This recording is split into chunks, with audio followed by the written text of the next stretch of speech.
Hello, welcome back.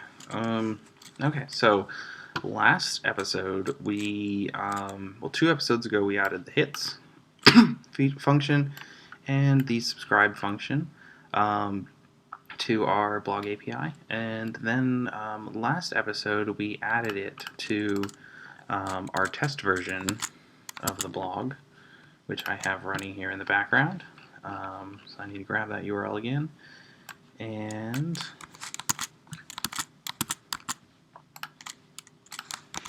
so today, we got these views working, so that was good.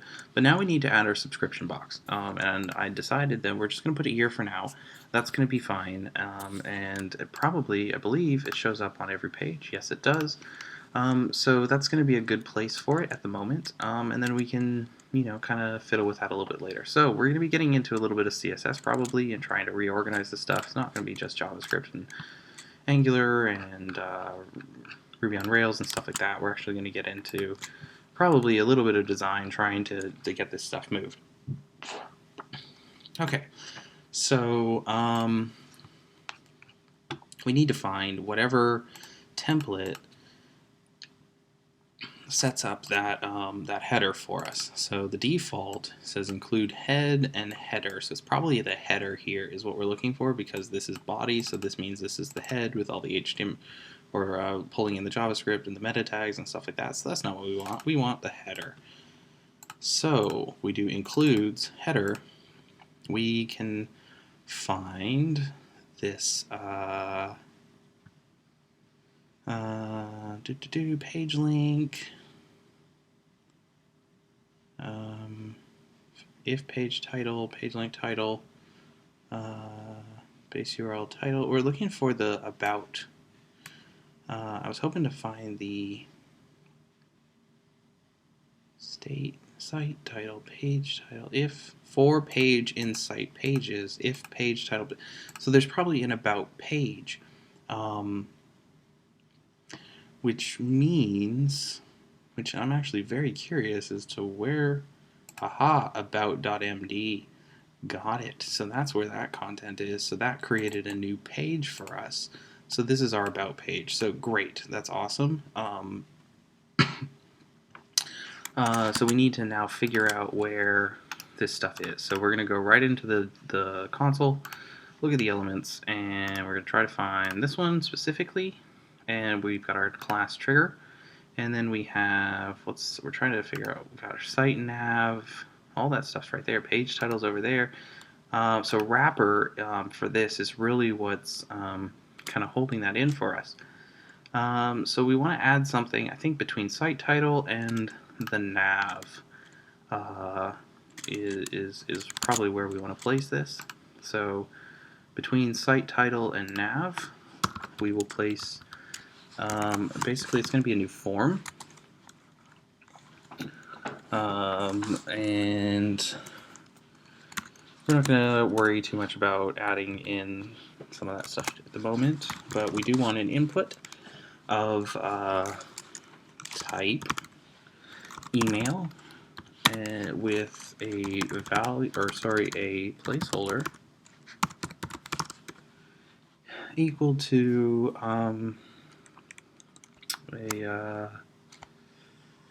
enter email to subscribe. And then we will place our submit button, input type submit, with a value of subscribe. And these aren't going to look the prettiest, but they should show up on the page. Alright, so we've got it on the page, and it's definitely not where we want it, but we can move this stuff around and get things looking correct. So we're going to inspect the element, and let's figure out what's going on here. Form is here. So form is kind of, this is kind of in a weird position. It seems to be like taking up the entire space instead of coming right after this one. It's rather strange how this is behaving at the moment. Let's try to figure out why. Display block. Well, we really want this to be inline. So we will do display inline block. Okay, and did that fix anything? Yeah, that's looking a lot better as far as the that stuff. So now we need to actually move this over to the right. And we're going to try something that will probably make most front-end people cringe. And we're going to set float to right. And did that do what we wanted? Most likely not. But it's worth trying, you know, and it never hurts to try something. Put something in the box, play with it, and see if you can get the behavior that you want. If you can't, oh well, but you tried. Okay, so the next thing that I could do is I could have it be below the About button and on the right. That might be a nicer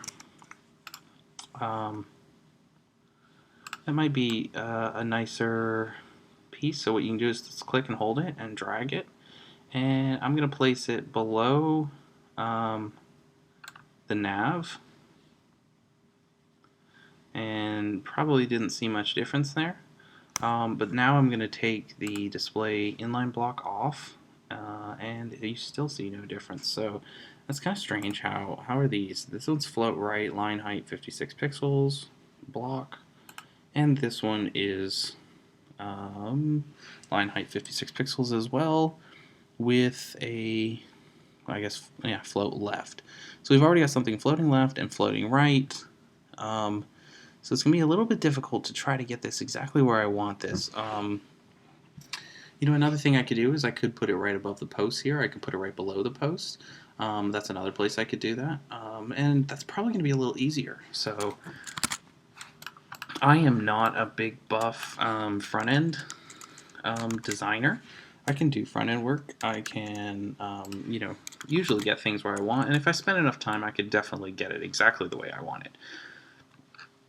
But I find that, you know, my proficiency is more in the back end, setting up the APIs, dealing with Angular and JavaScript, and just doing general programming, back end programming, and, you know, logic engines and game engines, and just engines in general are really more my forte.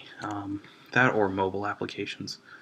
Okay, so we now need to. We are now going to place it in here, and we're going to place it in the index HTML, and right below the post is where we're going to try to put this next.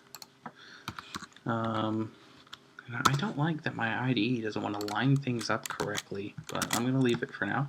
And we refresh the page. Now we get it down here below the post. Okay, you know, that looks okay. It's not exactly what I'm looking for. The other trick I could do is I could do the same thing where there's a float right and a float left and a float right. I could do a float left here and a float right over here. And that may actually be an even better example. So let's do that. And we can reuse the class that they did. So class equals wrapper. And we'll place that inside. Oh, come on. That's float left. We'll set that to float right in a minute inside. Oh, IDE finished that off for me. And bring that down, save the page, refresh the page, and now we have, that's a little strange. Let's take a look at the HTML it generated. Site has, so we want to get out of the header and we want to go into the page content, into the wrapper, and we have our home, and now we have another wrapper.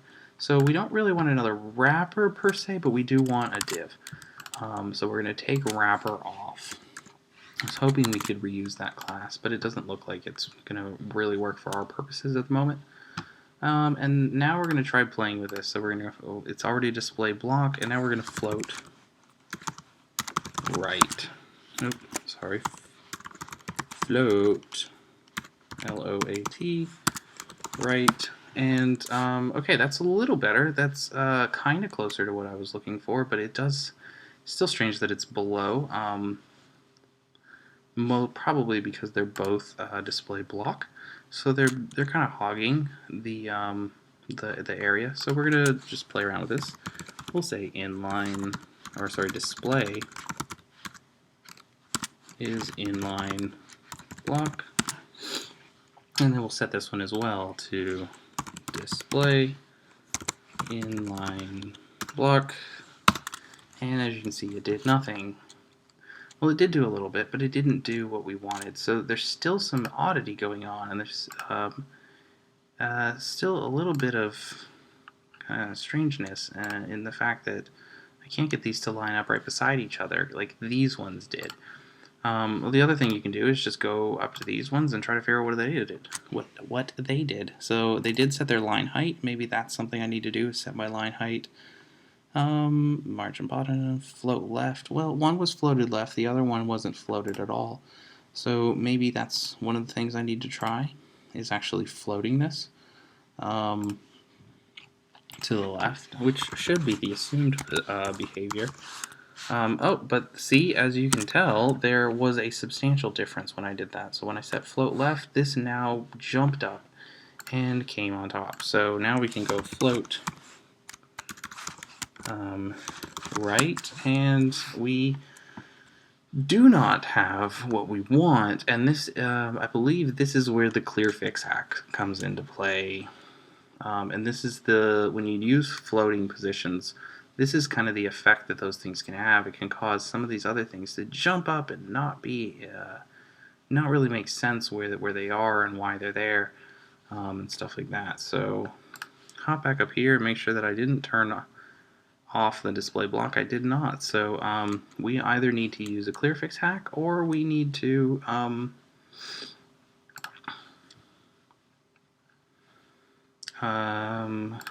figure out potentially even another way to do this.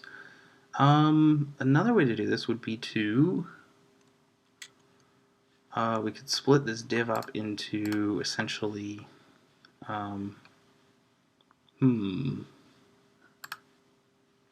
could even split it up into pieces, or not pieces, but kind of like section it off, I guess you could say. So the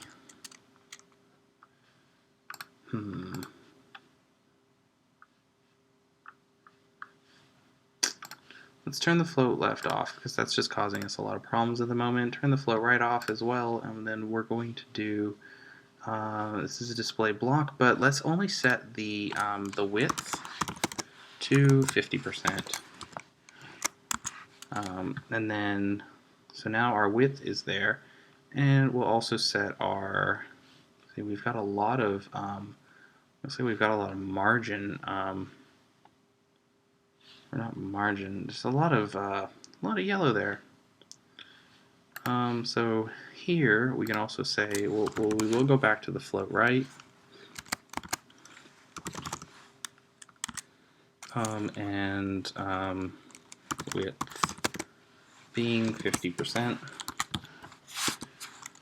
and nope, does not look like what we want still. It's still jumping down. There's still something that's holding this onto this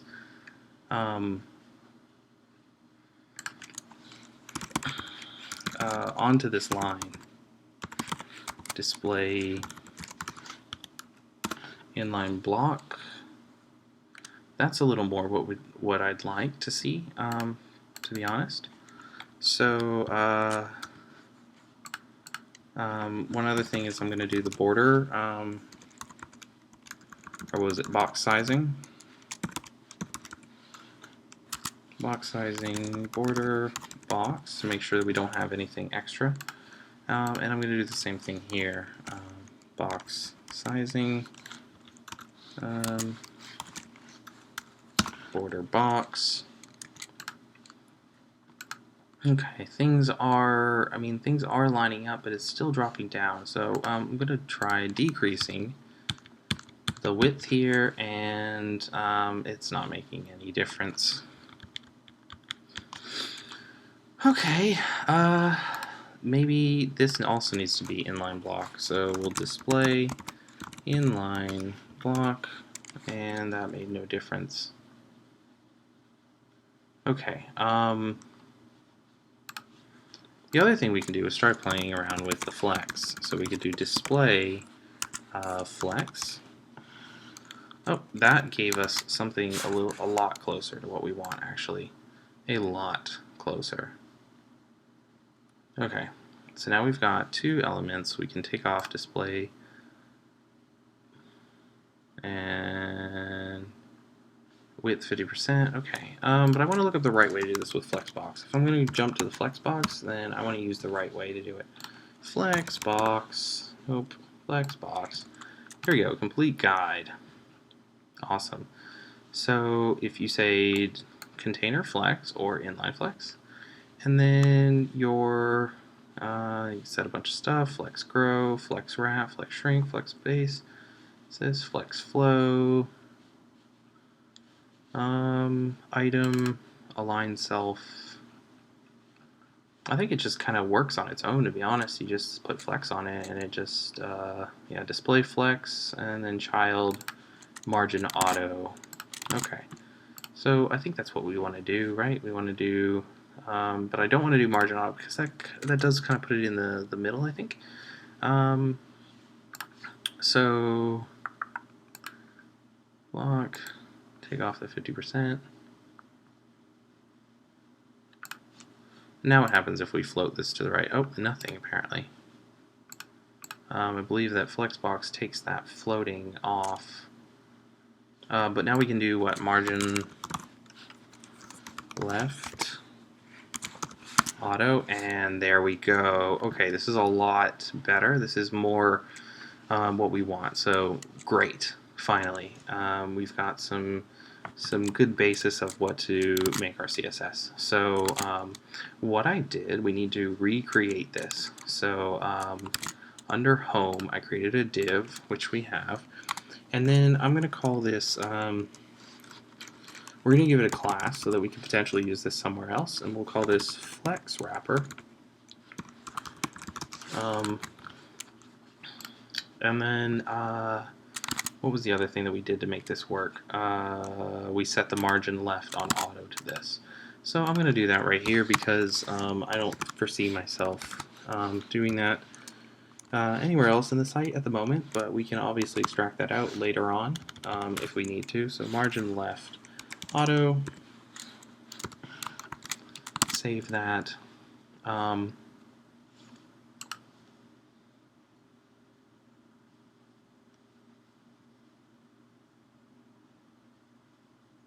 Just making sure everything's doing okay. Yeah, so it's looking good. And I guess it's time to go ahead and refresh the page, and we'll see that we're missing a couple things, and we can try to fix that. So we still have the display block on it, and margin left auto. What else we're missing the float right?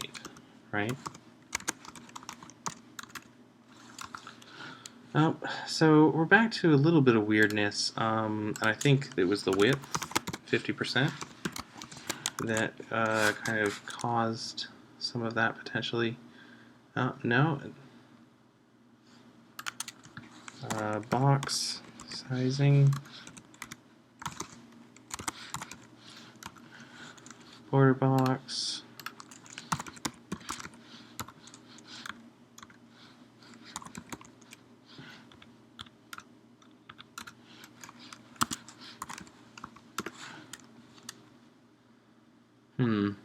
Still not, still having some trouble getting it back to exactly where, oh, well, we created this flex wrapper, but we didn't actually do anything with it.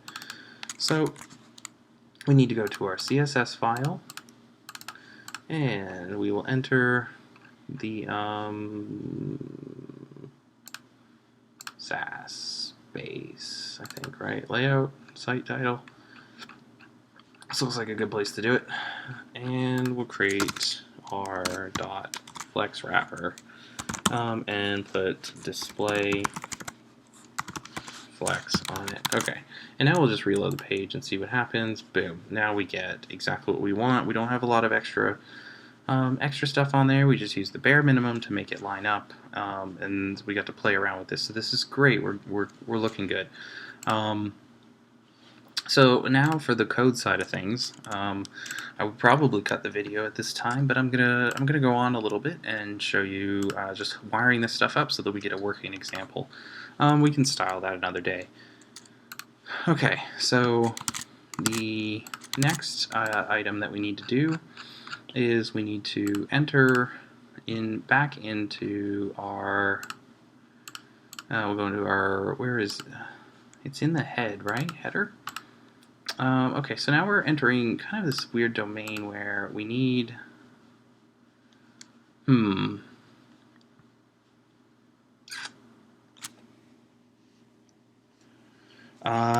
Okay, so because of the layout of this is what happens again when you're working with multiple different technologies. You need to think about how they're going to interact together.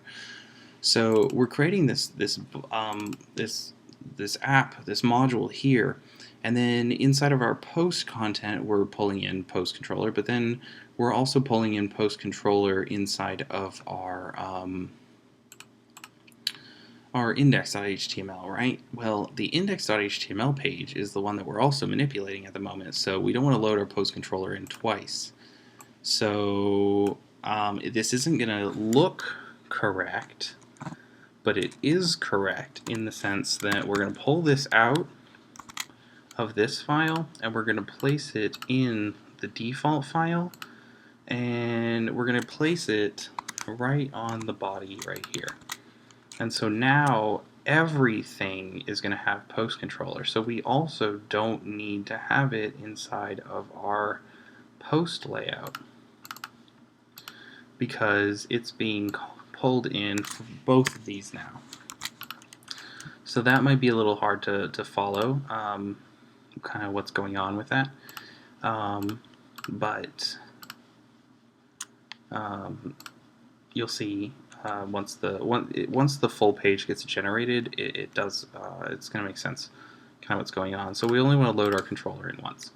All right. So now that we have our controller loaded in, we want to pull that into the header where we actually use our. Nope, we didn't do it in the header. Where did we do it?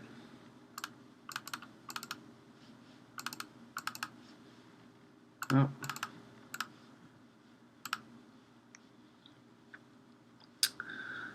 Where did we just add that? I was just on that page. Index, right? Okay. So we're here on our index, right? So so we added this into the top here, and we can run our ng init really from anywhere. But this is good to have really anywhere you want. I'm going to move it up here. Just it makes a little more sense to have it at the top. But it really can be anywhere on the page since all it's doing is calling a function which then tells everything else to start working. Okay, so on our form here, when this form gets submitted, so ng submit, we're going to call controller.subscribe,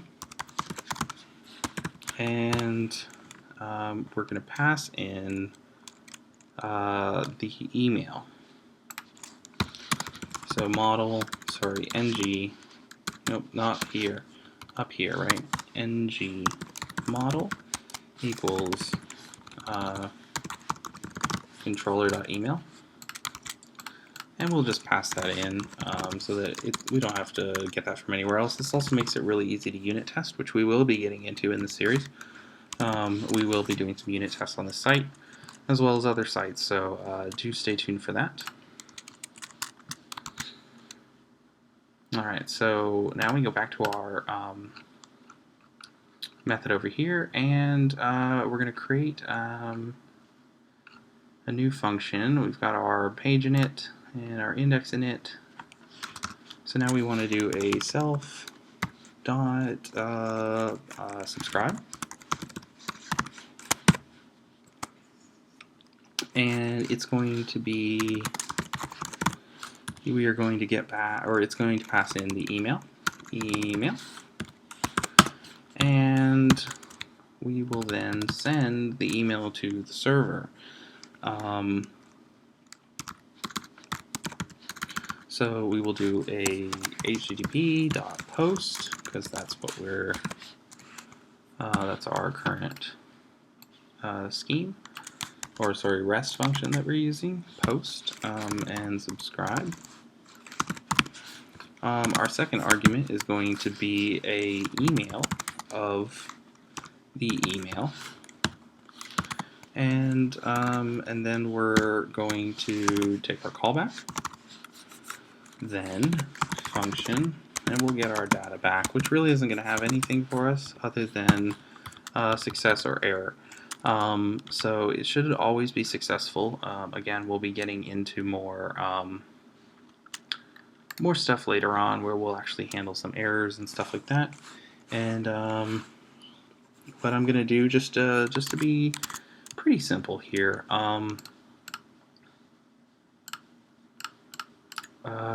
What I want to do is I want to change the text of the subscribe button to say thank you when the user has successfully subscribed. So I'm just going to look at the Angular docs, angularjs.org, and then you go to develop an API reference. Then you can use this handy little search bar over here, and I'm looking for ng value, I think.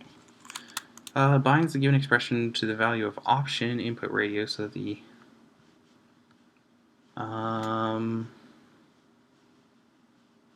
to the value of the input element. Okay, so then, yeah, that's exactly what we want. So ng value, and we'll just set our.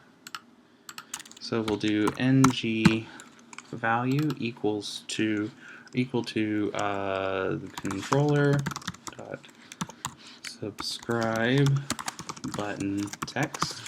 It's always good to use helpful names when working with things, so that it's a little easier to, again, you're describing to other developers that you might be working with, and you're also just for yourself when you come back and look at it later on. So we'll yeah, so that's that, and then we're going to set that up equals to subscribe